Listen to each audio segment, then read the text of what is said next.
एक जाता जाता तुम्हाला एखाद छोटीशी टिप द्यायची झाली आपल्या व्ह्युअर्सना who are diabetic and also want to, जसं तुम्ही म्हणाले की 10 वर्ष तरी लागतात हे येस, सॅच्युरेट येस, व्हायला, येस. तर रादर मी म्हणेन की प्रिव्हेन्शनसाठी आपण काय करू शकतो? सो डायबिटीस होण्याच्या आधी जर तुम्हाला हम्म. फॅमिली हिस्ट्री स्ट्रॉंग असेल, आईला हा. असेल, वडिलांना असेल किंवा तुमच्या आजोळी कोणाला असेल, तर ओके. तुम्हाला रिस्क जास्त आहे. बरोबर. तर ह्या जनरेशननी किंवा अशा लोकांनी हम्म. आपल्या आहारामध्ये सॅलड्स हे compulsory should be part of every meal. Meal.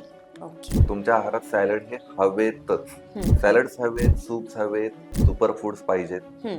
ह्याच्याशिवाय तुम्हाला प्रिव्हेन्शन करता येणार नाही. हम्म. You should avoid the pack foods. हम्म. जे काय पॅकिंग मध्ये येतं हे समजून चाला की तुमचे हार्मोन डिस्टर्ब करणार आहे. Right right. So you should go with the more natural natural.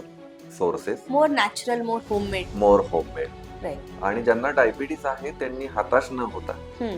ह्या गोष्टी फक्त आहारात जर त्यांनी इन्कॉर्पोरेट केल्या, म्हणजे हा. Salads, soups and smoothies right. With the recommendation of हा, द डॉक्टर, ते जर केलं तर त्यांचे मेडिसिन लवकर कमी होतात. करेक्ट. फक्त ह्या सगळ्यांमध्ये खरा गेम जो आहे तो कन्सिस्टन्सीचा आहे. म्हणजे आपल्याकडे मराठीत आपण म्हणतो नव्याचे 9 दिवस. बरोबर. उत्साह असतो, उत्साह टिकतो फक्त पहिले 8-10 दिवस Right, आणि त्यानंतर आपण go back to our original routine. Right. मग त्याच्यामध्ये आपल्याला त्याचा इम्पॅक्ट दिसून येत नाही. हम्म. हम्म. सो प्रिव्हेन्शनसाठी आणि ज्यांना डायबिटीस आहे त्यांना मेडिसिन कमी करण्यासाठी किंवा रेमिशन मध्ये जाण्यासाठी कन्सिस्टन्सी ही खूप महत्वाची. खूप महत्त्वाची. सातत्यानं हे करत राहणं हम्म. आणि त्याचे रिझल्ट खूप छान आहेत. खूप छान.